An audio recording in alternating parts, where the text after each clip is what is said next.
The maître d' took one look at her worn leather sandals and faded sundress, then turned his back.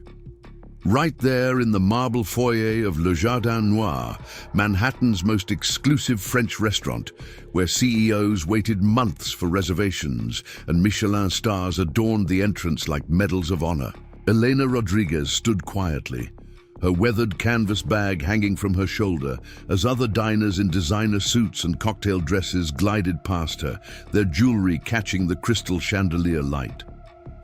The hostess whispered something to a waiter, both of them glancing at Elena with barely concealed smirks. They thought she was invisible. They thought she was nobody. But when the owner arrived 20 minutes later to personally escort her out, when the entire dining room fell silent at what happened next, not one of them could have imagined that the soft-spoken woman in the simple dress would own this restaurant. Before dessert was served, this is the story of Elena Rodriguez and the night that changed everything at Le Jardin Noir. Before we jump back in, tell us where you're tuning in from, and if this story touches you, make sure you're subscribed, because tomorrow I've saved something extra special for you. Elena Rodriguez stepped through the etched glass doors of Le Jardin Noir at precisely 7:30 p.m. on a humid Thursday evening in July. The restaurant occupied the ground floor of a restored Beaux-Arts building on the Upper East Side, its facade draped in climbing jasmine and soft golden lights. Inside, the air was cool and scented with truffle oil and aged wine, a sanctuary for Manhattan's elite where dinner jackets were required and conversations happened in hushed tones over plates that cost more than most people's monthly rent. She paused just inside the entrance, taking in the soaring ceilings, painted with delicate murals of French gardens, the tables dressed in crisp white linen, the soft notes of a piano floating from somewhere deeper in the dining room. Elena was 45 years old, with dark hair pulled back in a simple braid and eyes the color of strong coffee. Her dress was pale yellow cotton, the kind you might wear to a summer picnic. And her sandals, though clean, showed the wear of many seasons. She carried a canvas tote bag over one shoulder, faded from countless trips to farmers' markets and libraries. The maître d', whose nameplate read Jean-Pierre Laurent, stood behind an antique podium that looked more like art than furniture. He was tall and angular, with silver temples and a suit that probably cost more than Elena's car. His eyes swept over her once, paused at her sandals, then returned to her face with an expression that wasn't quite a sneer, but came close. "May I help you?" His tone suggested he very much hoped he couldn't. "Good evening," Elena said, her voice quiet but steady. "I have a reservation, Rodriguez, for two." Jean-Pierre's fingers barely moved across his tablet, a gesture so dismissive it seemed choreographed. "I'm afraid I don't see anything under that name. Could you check again?" "My does, a husband made it. Perhaps it's under—" "Madam," he interrupted, his voice dropping to that particular pitch that manages to be both polite and utterly condescending. "Le Jardin Noir maintains a very specific standard. We're fully booked for the next 3 months, and our dress code is strictly enforced. Perhaps you'd be more comfortable at one of the casual dining establishments in the area." Behind Elena, the door opened again, letting in a gust of summer air and a couple in their 30s. The woman wore a black cocktail dress and diamonds that caught the light like captured stars. The man's suit was perfectly tailored, his watch alone worth more than most cars. Jean-Pierre's face transformed instantly, breaking into a warm smile. "Ah, Mr. and Mrs. Worthington, such a pleasure to see you again. Your usual table is ready." He gestured to a hostess, a young woman with platinum blonde hair pulled into a severe bun, who materialized beside them. As the Worthingtons glided past, Mrs. Worthington's eyes lingered on Elena's sundress with an expression of amused pity. Elena remained where she was, her hands clasped loosely in front of her. "The reservation is definitely for tonight, 7:30, table for two." Jean-Pierre hadn't even looked back at his tablet. As I said, we have no record of such a reservation. Now, if you'll excuse me, we have actual guests to attend to." The hostess returned, and Jean-Pierre murmured something to her in rapid French. Elena spoke fluent Spanish and Portuguese from her childhood in São Paulo, and enough French to catch words like déclassé and probably lost. The hostess giggled, covering her mouth with a manicured hand. "Is there a problem here?" The voice came from behind Elena. She turned to see a woman in her 60s emerging from the dining room, wearing a cream silk blouse and tailored pants, a rope of pearls around her neck. Everything about her screamed old money, from her silver bob to her Italian leather pumps. "Madame Berkshire," Jean-Pierre practically purred. "How lovely to see you this evening. Just a small misunderstanding. This lady seems to have confused us with another establishment." Madame Berkshire's eyes assessed Elena with the practiced gaze of someone who'd spent decades navigating social hierarchies. "Oh? And which establishment did you have in mind, dear?"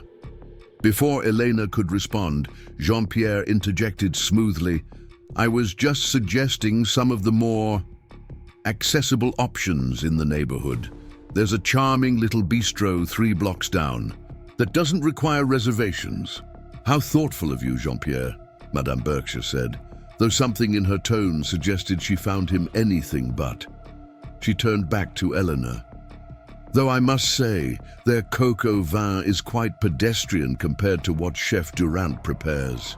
Here, have you dined with us before?" "No, this would be my first time," Elena replied. "My husband and I are celebrating tonight." "How lovely," Madame Berkshire said, though her smile didn't quite reach her eyes. "And what are we celebrating?" "Our anniversary, 20 years. Congratulations!" Madame Berkshire's gaze drifted to Elena's bare ring finger, then back to her face. "Well, I do hope you find somewhere suitable for your celebration." She swept back into the dining room, leaving a trail of expensive perfume in her wake. Jean-Pierre's expression had hardened into something close to anger now. "Madam, I must insist." "Actually," a new voice cut in, "I'd like to know what's going on here." A man in his early 30s approached from the direction of the kitchen. He wore a crisp white chef's jacket with sous chef Marcus embroidered on the breast. His dark skin gleamed under the ambient lighting, and his eyes moved between Elena and Jean-Pierre with professional assessment. "Chef Marcus," Jean-Pierre said tightly, "I'm handling a small situation. This woman claims to have a reservation, but I see." Marcus looked at Elena. "Ma'am, what name was the reservation under?" "Rodriguez," Elena said, "for 7:30. Marcus pulled out his own phone, tapping the screen. After a moment, his eyebrows rose slightly. "Actually, Jean-Pierre, I do see a Rodriguez here. 7:30, table for 2. It's marked as..." "Ah." He paused, glancing up at Elena with new interest. "It's marked as a VIP reservation." Jean-Pierre's face underwent a series of rapid transformations: confusion, disbelief, then carefully controlled panic. He snatched his tablet, stabbing at the screen. "That's impossible. I would have been notified of any VIP bookings. The system must be..." "The system's working fine," Marcus said quietly. "The reservation was made through our private line, the one only select guests have access to."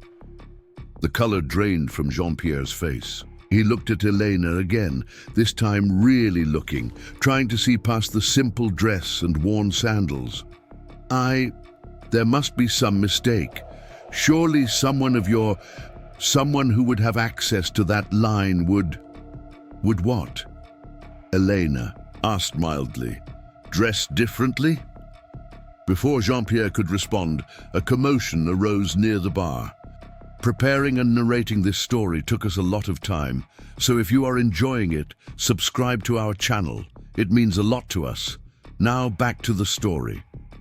A young woman with artfully messy blonde hair and a silver sequined dress was holding up her phone, filming. Elena recognized her immediately. Kylie Bristow, the social media influencer whose Dining with Kylie channel had over 2 million followers.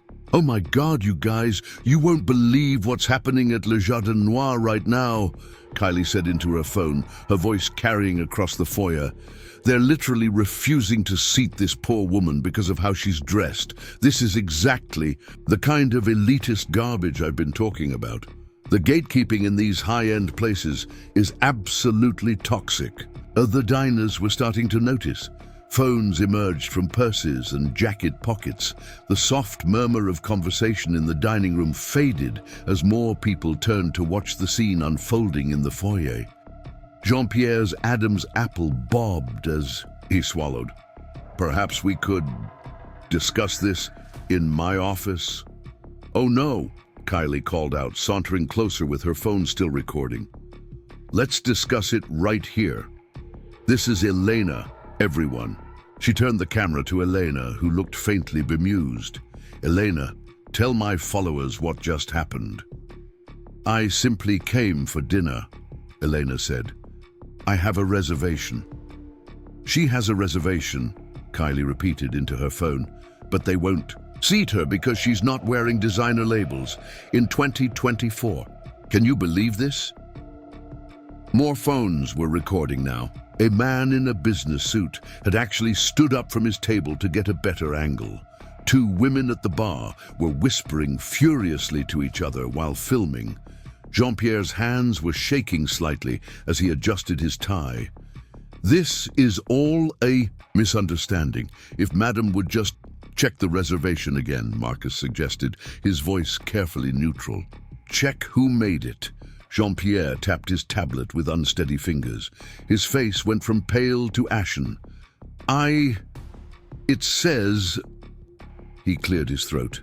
"It says the reservation was made by Mr. Gabriel Santos." A hush fell over the foyer. Even Kylie lowered her phone slightly, her eyes widening. "Wait," she said. "Gabriel Santos. The Gabriel Santos. As in Santos International." The name rippled through the dining room like a stone dropped in still water.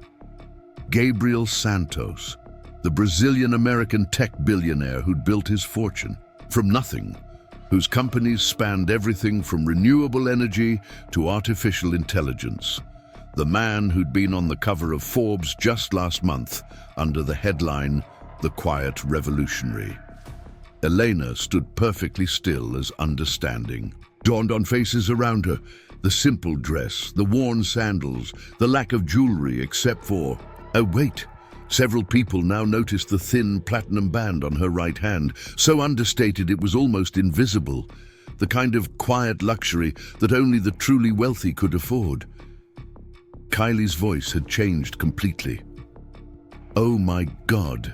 Are you Elena Santos?" Elena inclined her head slightly. "Rodriguez Santos, actually. I kept my maiden name for professional purposes." Jean-Pierre looked like he might be sick. His tablet clattered onto the podium as he gripped the edges for support. "Madame Santos, I had no idea. I deeply apologize for..." "Tell me something, Jean-Pierre," Elena said, her voice still soft, but carrying easily in the now silent foyer. "If I were simply Elena Rodriguez, a woman in a sundress looking forward to a nice dinner with her husband, would you still be apologizing, or would you be calling security to escort me out?" Jean-Pierre opened his mouth, closed it, opened it again. No words came. "That's what I thought," Elena said. At that moment, the front doors opened again. A man entered, tall and broad-shouldered, with salt and pepper hair and the kind of presence that made people instinctively step back. He wore jeans, designer but still jeans, and a white linen shirt with the sleeves rolled up. On his wrist was a simple leather band, not a watch in sight. Gabriel Santos took in the scene with dark eyes that missed nothing, his wife standing calmly in the center of attention, Jean-Pierre looking like he might faint, the multiple phones recording the shocked faces of the other diners. "Elena, meu amor," he said, his voice carrying the faint music of his Brazilian accent. "I'm sorry I'm late. The meeting ran over." He crossed to her side, slipping an arm around her waist and pressing a kiss to her temple. Then he looked at Jean-Pierre. "Is there a problem with our table?" "Mr. Santos!" Jean-Pierre practically yelped. "No, absolutely not. We were just... There was a slight confusion about the reservation, but..." "There was no confusion," Marcus said quietly. Everyone turned to look at the sous chef. Jean-Pierre refused to seat Mrs. Santos because of how she's dressed. Gabriel's expression didn't change, but something shifted in the air around him. The temperature in the room seemed to drop several degrees. "Is that so?" he said mildly. "It was a misunderstanding," Jean-Pierre insisted, sweat now visibly beading on his forehead. "I didn't realize who she was. So, if she weren't my wife, it would have been acceptable to turn her away." Jean-Pierre's mouth opened and closed, like a fish gasping for air. Gabriel pulled out his phone. "Interesting. You know, I've been looking to expand my portfolio in the hospitality sector. I've had my eye on a few properties." He tapped his screen a few times. "In fact, I've been in talks with the owner of this establishment. Richard Beaumont, isn't it?" Jean-Pierre nodded mutely. "Lovely man. We play golf occasionally."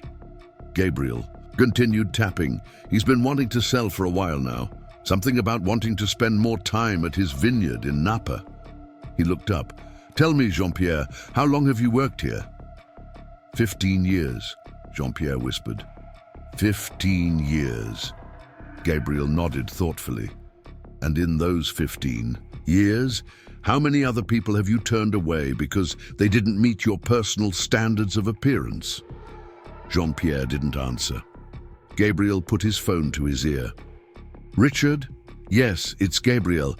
I'm actually at Le Jardin Noir right now." "Yes, with Elena. Listen, about that offer we discussed last week." He walked a few steps away, his voice lowering but still audible. "I'd like to proceed. Yes, tonight. I'll have my lawyers draw up the papers. The full asking price, as we discussed." The silence in the restaurant was absolute. Even the kitchen sounds had stopped as staff crowded in doorways to watch. Gabriel ended the call and turned back. "Well, that's settled. Richard will be sending over the transition team tomorrow." He looked at Jean-Pierre. "You'll be meeting with them to discuss the new management structure. I believe Elena has some ideas about the dress code policy." Elena finally smiled, the expression transforming her face. "Actually, I do. I was thinking we might focus more on the quality of our food and service rather than the labels our guests wear." "Madame Santos," Jean-Pierre began desperately, "please, I have a family." "So do many of the people you've turned away over the years," Elena said gently. "But don't worry. I believe in second chances. You'll be staying on in a different position, one where you can learn what hospitality really means." She turned to Marcus. "Chef Marcus, isn't it? I understand you're currently sous chef?" "Yes, ma'am." "How would you like to be head chef? I believe Chef Durant has been considering retirement." Marcus's eyes widened. That would be incredible. Wonderful. We'll discuss the details tomorrow." Elena looked around the room at all the faces watching in various stages of shock, embarrassment, or admiration. "Now, Gabriel and I would like to have dinner. Could someone please show us to our table?" Kylie Bristow had lowered her phone, her mouth slightly open. "This is the most incredible thing I've ever witnessed," she murmured. As if breaking from a spell, the dining room burst into scattered applause. It started with a single person, an elderly woman dining alone near the window, and spread through the restaurant like wildfire. Soon, nearly everyone was clapping, some even standing. Elena and Gabriel were escorted to the best table in the house, a corner spot with views of the private garden, usually reserved for celebrities and dignitaries. As they sat, Gabriel took his wife's hand across the table. "You planned this, didn't you?" he murmured, amused. "I've been hearing rumors about how they treat people here," Elena admitted. "I wanted to see for myself." "And now you own a restaurant." "Ah, we own a restaurant," she corrected, "and it's going to be different. Success shouldn't mean forgetting where you came from." Their waiter, a young man who looked terrified but determined, approached with trembling hands. "Good evening. Mr. and Mrs. Santos, welcome to Le Jardin Noir. May I start you with some champagne?" "Actually," Elena said, "I'd love a glass of the house red. Nothing too fancy." The waiter blinked, surprised. "Of course, madam. And for you, sir." "The same," Gabriel said. "And please relax. We're just here for dinner." As the waiter hurried away, Elena looked around the dining room. The other guests were slowly returning to their meals, though many still stole glances at their table. Jean-Pierre had disappeared, presumably to contemplate his suddenly uncertain future. Marcus was back in the kitchen, no doubt sharing the news of his promotion. 20 years, Gabriel said softly, squeezing her hand. "And you still surprise me." "That's the idea," Elena replied with a wink. Across the room, Madame Berkshire caught Elena's eye and raised her glass in a silent toast, her expression now one of genuine respect. Elena nodded back, understanding passing between them. Later that night, as they shared a dessert of dark chocolate soufflé, Elena's phone buzzed. She glanced at it and laughed. "What is it?" Gabriel asked. "Kylie Bristow's video has already gone viral, 3 million views and climbing. The headline is, 'Billionaire's wife schools snobby restaurant, then buys it.'" Gabriel chuckled. "Well, it's accurate." "You know what the best part is?" Elena said, taking another spoonful of soufflé. "Tomorrow, when we officially take over, the first thing I'm going to do is establish a new policy. Once a week, we'll open the restaurant for lunch to anyone who wants to come, regardless of what they're wearing or what they can afford. Good food should be for everyone." "The investors might not like that," Gabriel warned, though his eyes twinkled. "The investors," Elena said firmly, "can learn the same lesson Jean-Pierre did tonight. There's more than one way to be rich." As they finished their meal and prepared to leave, the entire kitchen staff lined up to applaud them. Elena stopped to shake each person's hand, asking their names, their positions, their dreams.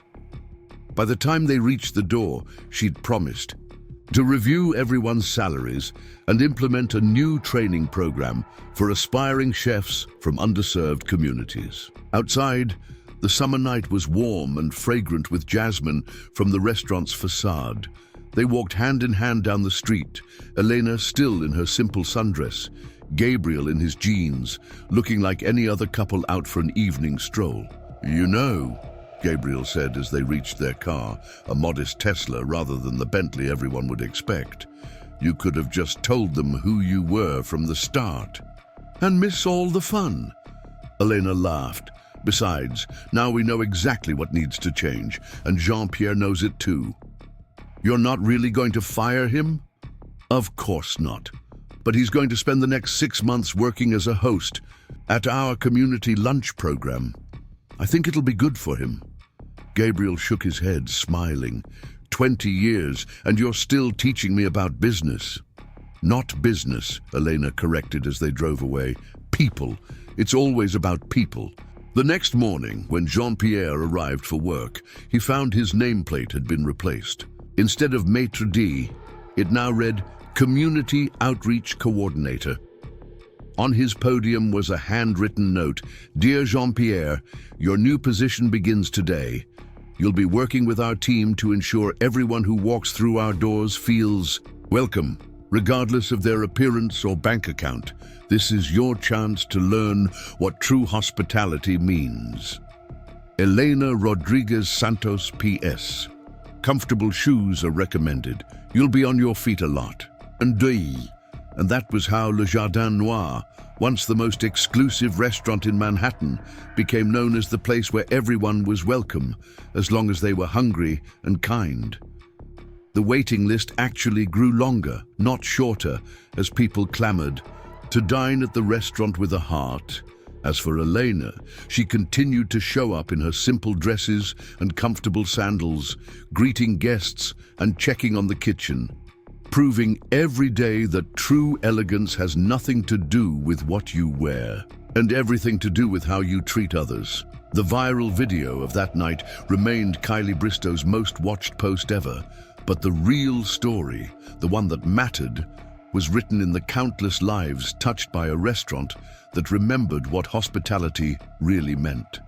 And in the transformation of a man named Jean-Pierre, who learned that the most valuable lesson in the service industry isn't about judging who deserves to be served, but understanding that everyone does. The morning after Gabriel Santos purchased Le Jardin Noir, the Manhattan food scene erupted into chaos. Food critics who had praised the restaurant's exclusivity for years suddenly found themselves writing think pieces about inclusivity in fine dining. The New York Times ran a feature titled "The Night Everything Changed," while social media buzzed with speculation about what the Santos acquisition would mean for the restaurant's 3 Michelin stars. Elena arrived at the restaurant at dawn, long before the city had fully awakened. She wore another simple dress, this one in soft blue cotton, and carried the same weathered canvas bag.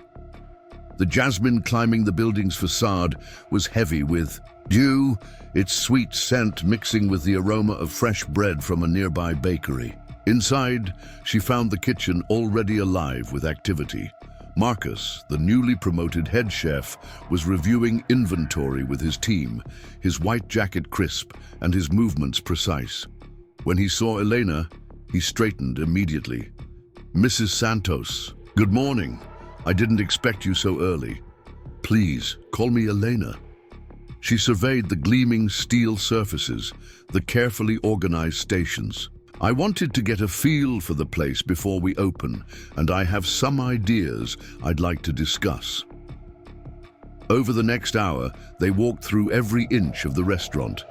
Elena asked questions about everything: the source of their ingredients, the treatment of kitchen staff, the handling of food waste. She made notes in a small leather journal, her handwriting neat and purposeful.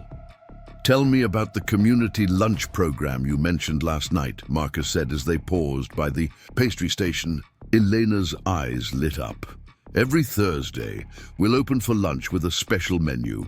Quality food, same standards but accessible pricing. And for every paying customer, we'll provide a free meal to someone in need. Local shelters, community centers, struggling families, anyone who could use a good meal." "The board won't like the profit margins," Marcus warned, though his tone suggested he approved. "Let me worry about the board. You worry about creating menus that work for everyone." As they spoke, the morning shift began arriving. Servers, bussers, kitchen staff, all entering with the cautious expressions of people unsure if they still had jobs. The news of the ownership change had spread overnight, and rumors were flying about mass firings and complete restructuring. Elena called an impromptu staff meeting in the main dining room. As employees gathered, she noticed the division. Front-of-house staff in their formal attire clustering on one side, kitchen workers in their whites on the other. Even the cleaning crew hung back near the entrance, as if unsure they were included. "Good morning, everyone," Elena began, standing where she could see all their faces.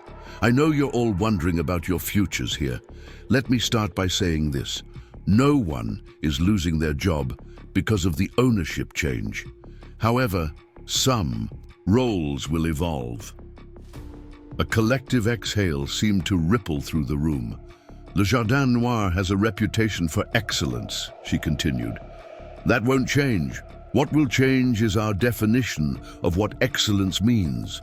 It's not just about the perfect sauce or the most expensive wine. It's about creating an experience that honors both the food and the people, those who make it and those who enjoy it."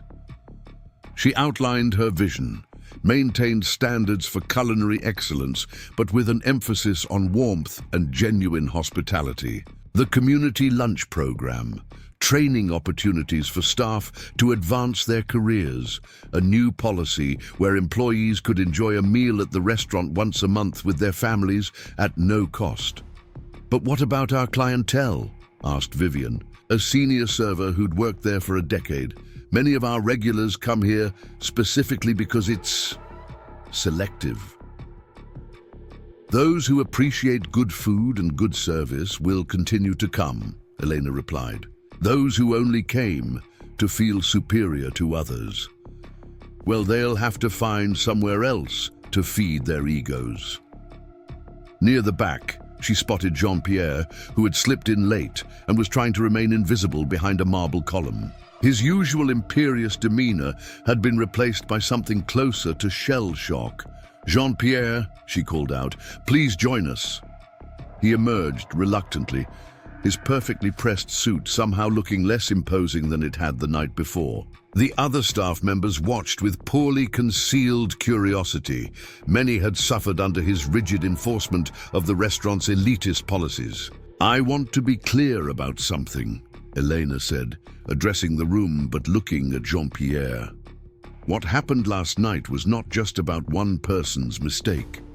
It was about a system that prioritizes appearance over substance, status over kindness. Jean-Pierre was doing what he believed the job required. Now we're going to show him and everyone a different way." She turned to face him directly. "Your new position as community outreach coordinator isn't a punishment. It's an opportunity. You know this restaurant better than anyone. You understand its rhythms, its clientele.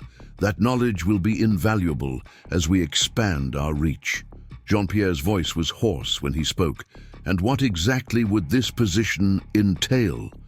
"For the first month, you'll be working directly with our community partners, visiting shelters, community centers, schools, understanding the needs of people who've never set foot in a place like this.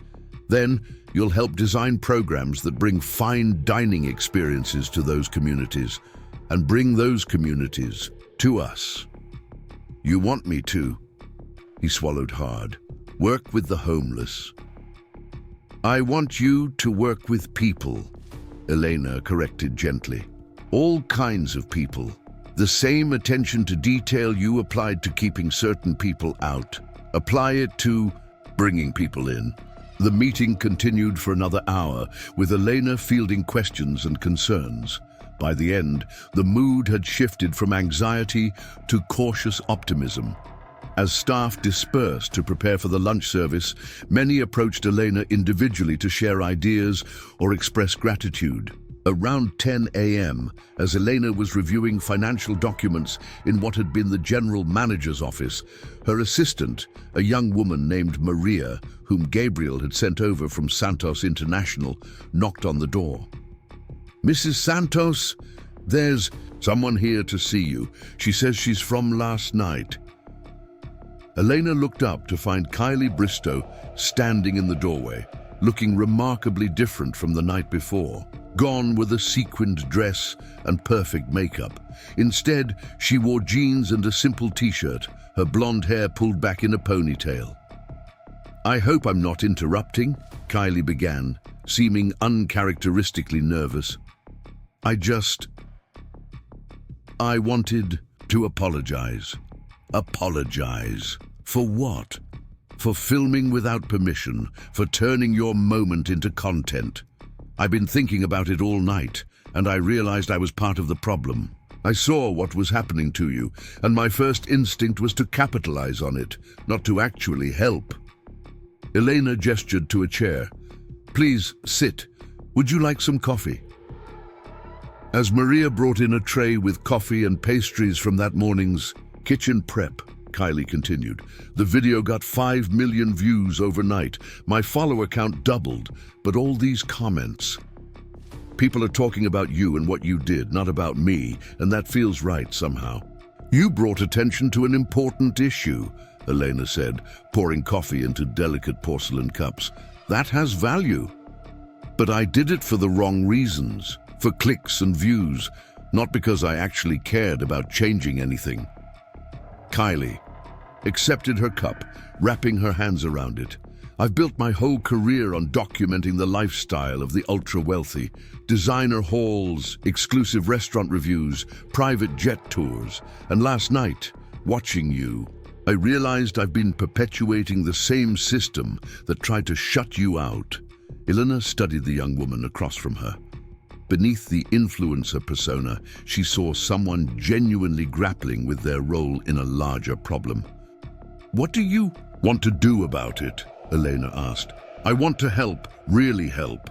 Not just film things, but be part of the change. I have this platform now, all these people watching. Maybe I could use it differently." Elena considered this. "We're launching our community program next week. Would you be interested in documenting that? Not for views or viral moments, but to show people what inclusive hospitality really looks like." Kylie's eyes widened. "You'd trust me with that? After last night?" "Last night you were the only one who spoke up when you saw something wrong. Yes, your motives might have been mixed, but you didn't stay silent. That counts for something." They spent the next hour discussing plans. Kylie would create a documentary series about the restaurant's transformation, focusing on the stories of both staff and guests. She'd highlight the community lunch program, profile the vendors and farmers they worked with, and showcase how fine dining could be both excellent and accessible. "One condition," Elena said as they wrapped up, "no more poor woman or rich versus poor narratives. This isn't about charity or revenge. It's about recognizing that everyone deserves respect and dignity, regardless of their bank account or their clothes." Kylie nodded eagerly. "I understand, and thank you for giving me this chance." After Kylie left, Elena returned to the kitchen, where lunch prep was in full swing. The energy was different from the morning, more relaxed, yet still focused. She noticed servers chatting with line cooks, barriers that had existed for years already beginning to dissolve. Marcus approached with a menu in hand. "I've drafted some ideas for the community lunch. Simpler preparations, but no compromise on quality. Coq au vin, beef bourguignon, ratatouille, dishes that can be made in larger quantities, but still represent our standards." "Perfect. And Marcus? I want you to start a training program. Any staff member who wants to learn cooking skills or front-of-house staff who want to understand kitchen operations, give them opportunities to cross-train." "That's unconventional." "Good. Conventional got us here. Let's try something different." The lunch service that day was unlike any in the restaurant's history. Word had spread about the ownership change, and the dining room filled with a mix of curious regulars and food industry insiders wanting to see what would happen next. Elena worked the floor alongside the servers, greeting guests and observing operations. She noticed immediately how Jean-Pierre's absence affected the atmosphere. Servers seemed more relaxed, more genuine in their interactions. The formal stiffness that had characterized the restaurant was softening into something warmer. Around 2 p.m., a familiar face appeared at the entrance. Madame Berkshire, the woman from the previous night who had questioned Elena about her anniversary celebration. Today, she was accompanied by 3 other women, all perfectly coiffed and dressed in designer labels. "Mrs. Santos," she said as Elena approached. "I hope you don't mind us dropping by. We were all quite intrigued by last night's events." "Of course not. Welcome back. Would you like your usual table?" As they were seated, Madame Berkshire leaned in slightly. "I must confess, I've been dining here for 15 years, and I've never seen anything quite like what happened. It's made me reflect on my own behavior. How many times did I walk past someone being turned away and think nothing of it?" Her companions nodded, looking somewhat uncomfortable. These were women who had built their social standings on exclusivity, who had taken pride in accessing places others couldn't. Now they were grappling with what that really meant. "Change is difficult," Elena said diplomatically, "but it's also necessary. I hope you'll give us a chance to show you that inclusivity doesn't diminish excellence, it enhances it." Throughout the afternoon, Elena noticed other shifts. The kitchen staff seemed more animated, calling out to each other with newfound energy. Servers smiled more naturally. Even the sommelier, a notoriously stern man named Philippe, was seen explaining wine pairings to a young couple with genuine enthusiasm rather than his usual condescension. As the day wore on, a situation arose that tested the new philosophy. A family of tourists, clearly lost and overwhelmed by Manhattan, wandered in. The father wore cargo shorts and a faded Yankees cap, the mother had on flip-flops, and their two teenage children were in t-shirts and jeans. Under the old regime, they would have been turned away before fully crossing the threshold. Elena watched as the host, a young woman named Sophia, who was filling in for Jean-Pierre, hesitated for just a moment before her training kicked in. "Welcome to Le Jardin Noir," she said warmly. "How many in your party?" The father looked around uncertainly. "4. But I think maybe we're in the wrong place. This looks pretty fancy." "You're in exactly the right place if you're hungry," Sophia assured him. "We have a lovely table by the window." Whoa. As they were seated, Elena overheard the mother whisper, "Honey, did you see these prices? We can't afford this." Elena approached their table. "Good afternoon. I'm Elena, one of the owners. Is this your first time in New York?" The family seemed startled to be addressed by someone they assumed was management. "Yes, ma'am," the father replied. "We're from Oklahoma, just doing some sightseeing." "How wonderful. Since you're our first-time visitors from Oklahoma, I'd like to offer you our tourist special, a selection of our chef's favorites at a prix-fixe rate. Would that interest you?" There was no tourist special, of course, but Elena had already signaled to Marcus, who understood immediately what she wanted. The family would receive a memorable meal at a price they could afford, and the experience would cost the restaurant very little while creating customers for life. As the afternoon shifted toward evening, the atmosphere in Le Jardin Noir continued to evolve. The early dinner crowd began arriving, a mix of business executives, theater-goers, and social elite who had standing reservations. Many did double takes when they weren't greeted by Jean-Pierre's imposing presence. Elena stationed herself near the entrance, observing how Sophia handled each arrival. The young host was doing admirably, maintaining the restaurant's standards, while projecting warmth that had been missing under the previous regime. Around 6 p.m., a convoy of black Mercedes sedans pulled up outside. Elena recognized the lead car. It belonged to Victoria Hampstead, the publishing magnate who hosted the most exclusive literary salon in the city. She was known for her sharp tongue and exacting standards, someone who could make or break reputations with a single comment. Victoria swept in wearing a midnight blue Chanel suit, her silver hair arranged in an elaborate chignon. Her entourage of editors and authors followed, all looking somewhat anxious. Victoria had been dining at Le Jardin Noir every Tuesday for over a decade, always at the same corner table, always ordering off-menu. "Where's Jean-Pierre?" she demanded, scanning the foyer with hawk-like eyes. Sophia stepped forward bravely. "Good evening, Ms. Hampstead. Jean-Pierre is in a new position. I'll be taking care of you tonight."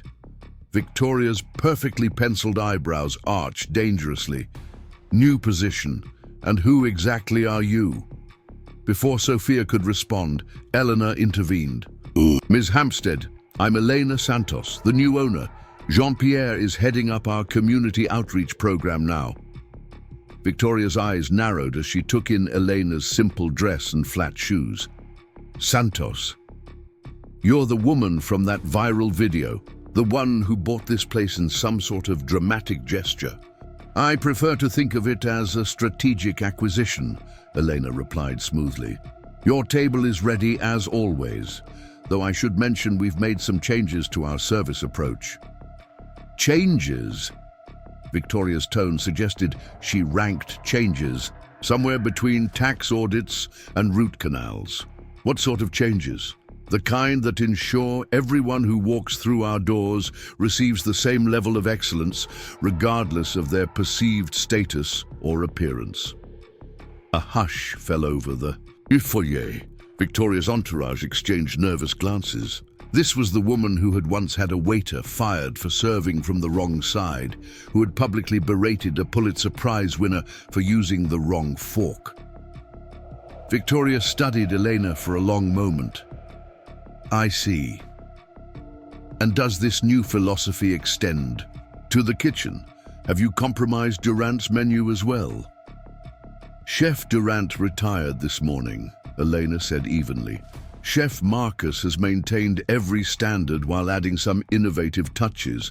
I think you'll be pleasantly surprised. I rather doubt that, Victoria muttered, but she allowed herself to be led to her table. The dining room held its collective breath as Victoria's party was seated. Several regular patrons watched with keen interest, knowing that Victoria's reaction could influence the restaurant's future significantly. Elena kept a discreet eye on the table as the meal progressed. She noticed Victoria's expression shift from skepticism to surprise to what might have been grudging approval as each course arrived.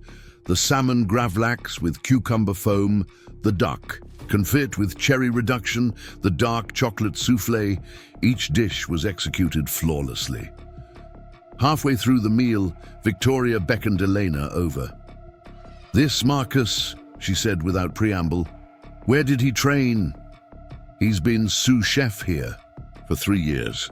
Before that, he worked at several prestigious establishments in Chicago and trained at Le Cordon Bleu." Victoria took another bite of her duck, chewing thoughtfully. "And these changes you mentioned? I noticed the Worthingtons at table 6. They're not exactly dressed for fine dining." Elena glanced at the couple in question. He in khakis and a polo shirt, she in a floral sundress. They were clearly enjoying their meal, laughing over shared dessert.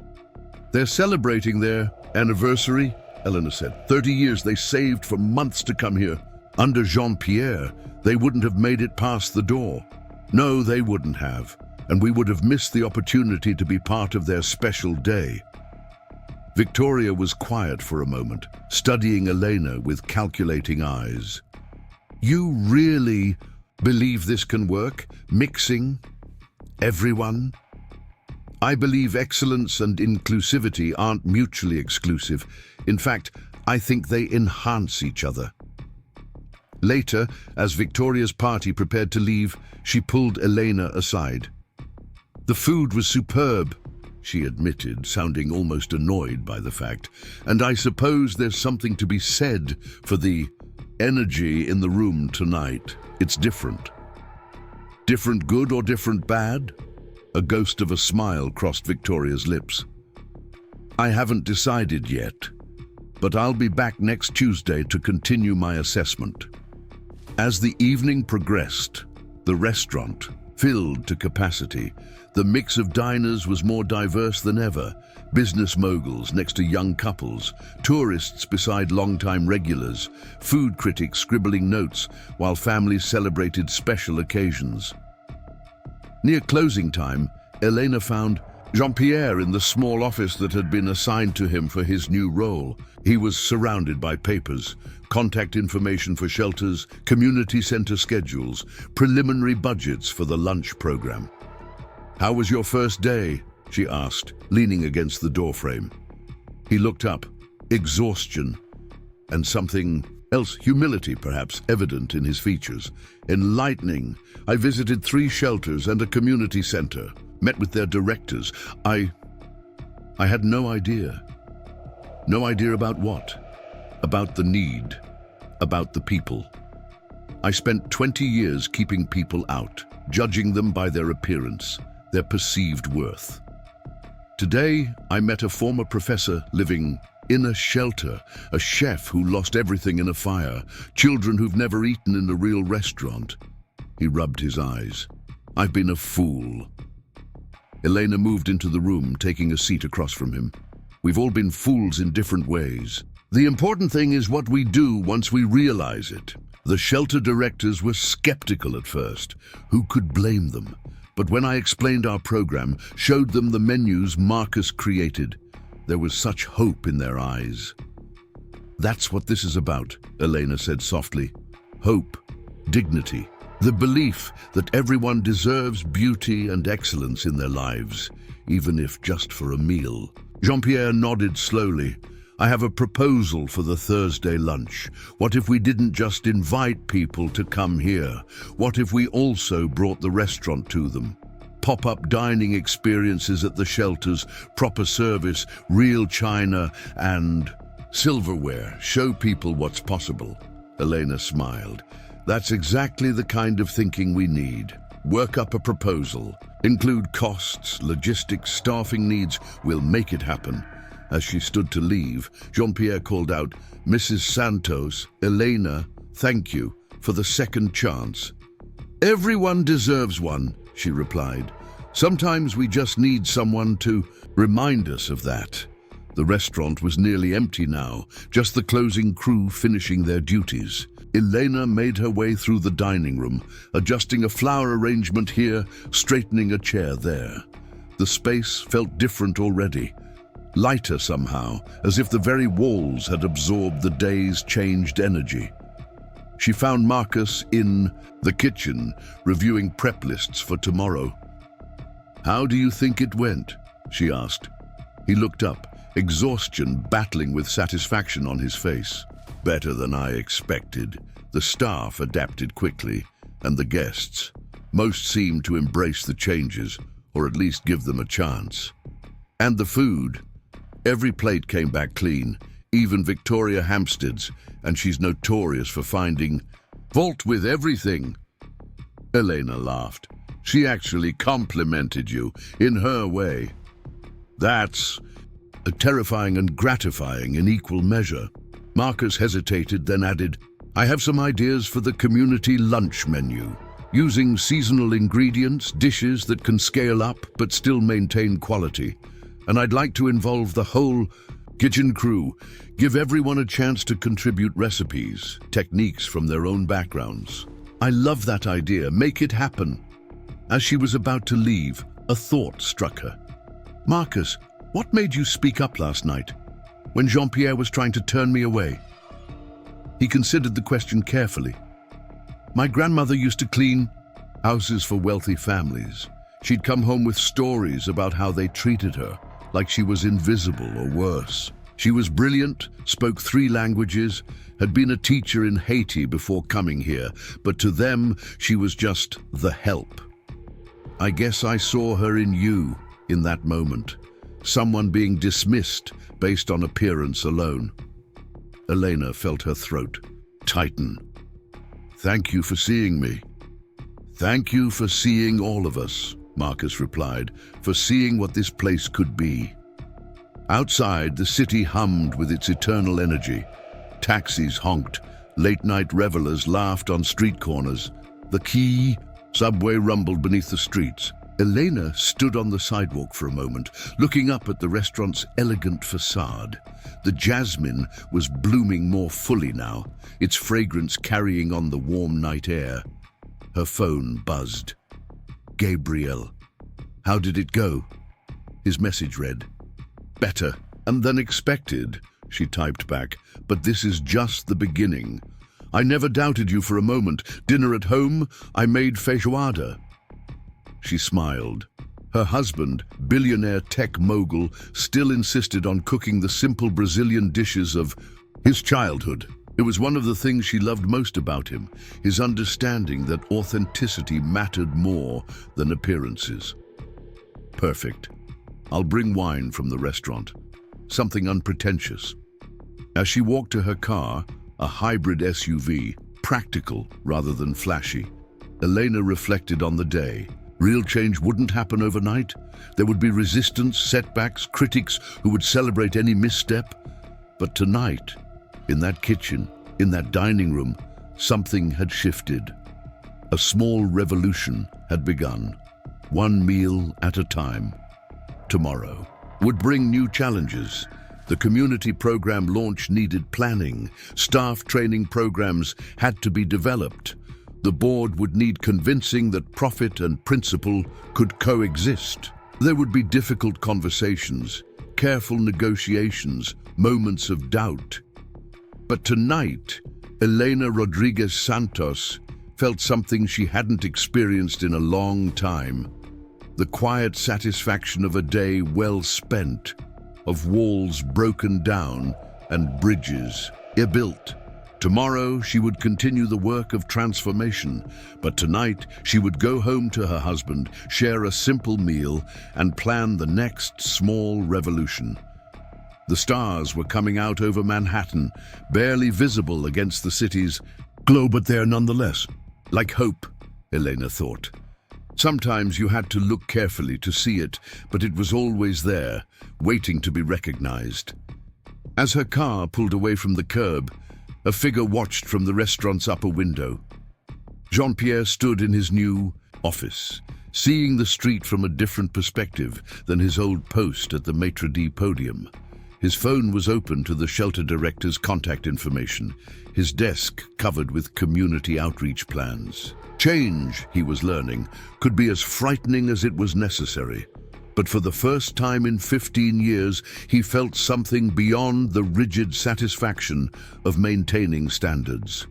He felt possibility. And that, he realized, was worth more than all the exclusive reservations in the world. The night deepened over New York City, and Le Jardin Noir settled into its new identity. Still excellent, still ambitious, but now fueled by something more substantial than mere exclusivity. In kitchens and dining rooms, in offices and on streets, the small revolution continued its quiet work. One person at a time, one meal at a time, proving that true luxury lay not in keeping people out, but in bringing them in. Thursday morning arrived with unseasonable rain, the kind that turned Manhattan streets into rivers of umbrellas and dampened spirits. But inside Le Jardin Noir, the atmosphere crackled with anticipation. Today marked the launch of the community lunch program, the first major test of Elena's vision for the restaurant's transformation. Jean-Pierre arrived before dawn, his usually impeccable appearance slightly rumpled from a sleepless night of preparation. He found Elena already in the kitchen, working alongside Marcus to prep vegetables for the day's service. "You know," Marcus said, noticing Jean-Pierre's arrival, "I never thought I'd see the day when our former maître d' would voluntarily show up at 5 a.m. to help with prep work." Jean-Pierre managed a weary smile. "I never thought I'd spend my evening calling homeless shelters and community centers. Life has a way of surprising us." Elena wiped her hands on her apron, a simple white one, identical to those worn by the prep cooks. "How many confirmations do we have?" 47, Jean-Pierre replied, consulting his clipboard. "From the Riverside Community Center, St. Mary's Shelter, and the Veterans Support House. Plus, we've sold 32 regular seats at the community price point. That's 79 covers for lunch," Marcus calculated quickly. "We're prepared for up to 100. The menu was deliberately unfussy but expertly crafted. French onion soup, coq au vin with roasted vegetables, apple tarte tatin. Dishes that could be prepared in quantity while maintaining the restaurant's standards. More importantly, they were approachable. Nothing that would intimidate diners unfamiliar with fine dining. As the morning progressed, the entire staff seemed energized by the novelty of their mission. Servers who had once competed for celebrity tables now discussed the best way to make first-time diners feel welcome. The sommelier carefully selected wines that would pair well with the menu but wouldn't overwhelm inexperienced palates. Around 10 a.m., Kylie Bristow arrived with a small film crew, just 2 people with handheld cameras, as Elena had requested. No elaborate lighting setups or intrusive equipment. "I want to capture this authentically," Kylie explained, her enthusiasm evident. "No staged shots, no manufactured drama, just the reality of what you're trying to do here." The first guests began arriving at 11:30. A group from the Veterans Support House, led by their coordinator, James Mitchell, himself a former Marine. Several wore their best clothes, pressed shirts and polished shoes, clearly treating this as a special occasion. Elena greeted them personally at the door. "Welcome to Le Jardin Noir. We're honored to have you." James, a man in his 60s with close-cropped grey hair, seemed momentarily overwhelmed by the restaurant's grandeur. The soaring ceilings, crystal chandeliers, fresh flowers on every table. "This is not what we expected," he admitted. "What did you expect?" Elena asked gently. "Honestly, a cafeteria-style setup in the back room, not this." He gestured at the main dining room, where tables were set with the same fine china and silverware used for evening service. "Every guest deserves our best," Elena said simply. "Please, let me show you to your table." As more guests arrived, families from the community center, elderly residents from a nearby assisted living facility, individuals from the shelter, the dining room filled with an energy unlike anything the restaurant had experienced. Conversations bubbled up naturally between tables. Children's laughter punctuated the usual hushed atmosphere. Jean-Pierre moved through the room with a grace that surprised everyone, including himself. Free from his role as gatekeeper, he seemed to discover a natural warmth. He helped an elderly woman with her chair, explained the menu to a nervous teenager, even produced crayons and paper for a restless child. "You're different," observed Sarah Chen, a social worker from the community center, as Jean-Pierre refilled her water glass. "Am I?" He paused, considering. "I suppose I'm learning to see people differently. Or perhaps just learning to see them at all." Meanwhile, regular paying customers began arriving for the community-priced lunch. Many were curious locals who had read about the program. Others were loyal patrons wanting to support the initiative. Elena noticed something remarkable happening. Conversations sparking between tables, artificial barriers dissolving over shared appreciation for the food. At one table, Margaret Wilson, a retired teacher from the Riverside Community Center, found herself chatting with David Brennan, a hedge fund manager who had stopped in out of curiosity. "This soup," Margaret said, savoring her French onion, "reminds me of my honeymoon in Paris. We couldn't afford fancy restaurants then, but we found this tiny bistro." David, who had dined at every Michelin-starred restaurant in the city, found himself genuinely engaged. There's something about food memories, isn't there? They stay with you. Across the room, a group of children from the shelter were experiencing their first formal dining experience. Their wide eyes took in everything. The weight of real silverware, the delicate patterns on the china, the way their water glasses were silently refilled. Marcus emerged from the kitchen periodically to check on diners, accepting compliments with quiet pride. The food was exceptional, but more than that, it was served with genuine care. Each plate arrived at the perfect temperature, beautifully presented regardless of who ordered it.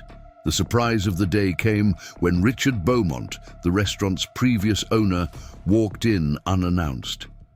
Eleanor hadn't expected to see him again after the sale. He stood in the entrance, taking in the transformed atmosphere with unreadable eyes. "Richard," Elena said, approaching him, "I didn't know you were in town." "Flew in this morning," he replied, his gaze sweeping the room. "I heard about your community lunch. Had to see it for myself." "And?" He was quiet for a long moment. "When I opened this place 15 years ago, I wanted to create something exclusive, rarefied, a temple to culinary excellence where only the deserving could worship."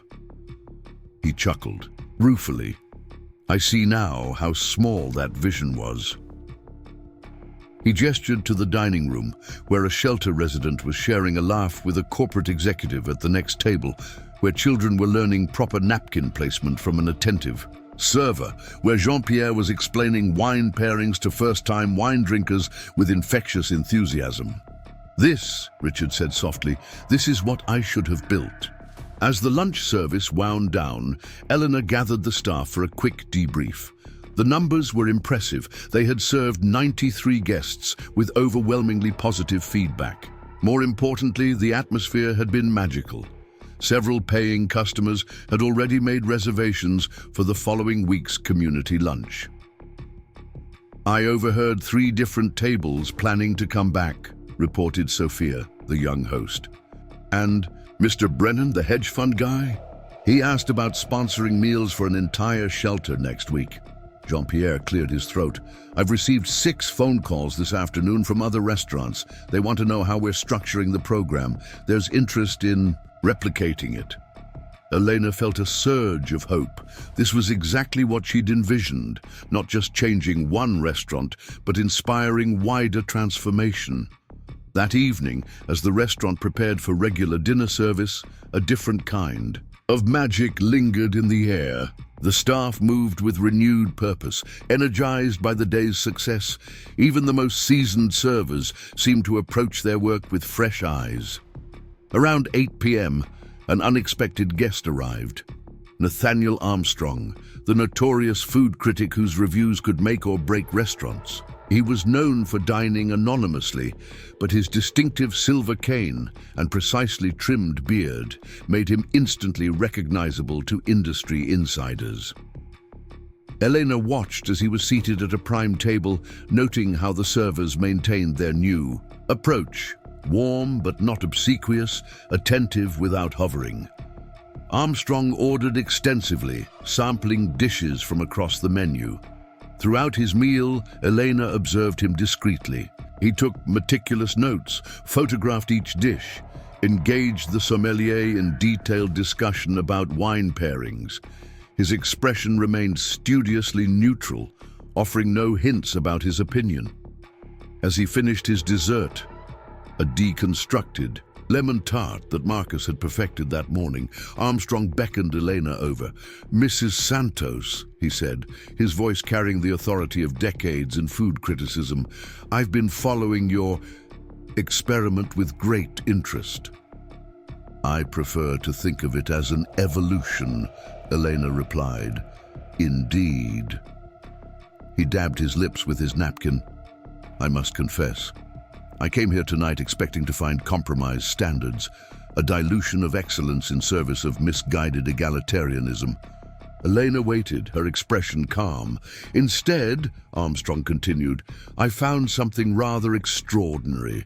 The food remains superb, perhaps even improved under your new chef's direction.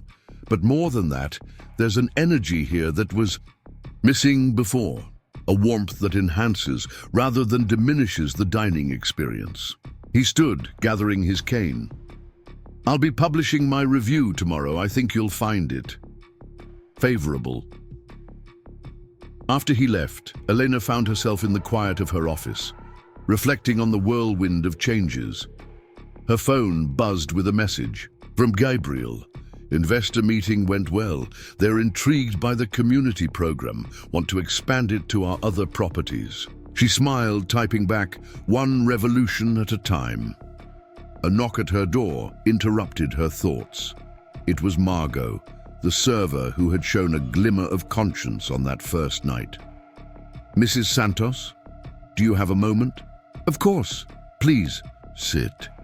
Margot perched on the edge of a chair, her hands twisted in her lap. "I wanted to thank you for seeing something in me that I didn't see in myself. The opportunity to be the face of Eve Bridal. It's life-changing." "You earned it," Elena said. "You were the only one who showed empathy that night. That matters more than any amount of training or experience."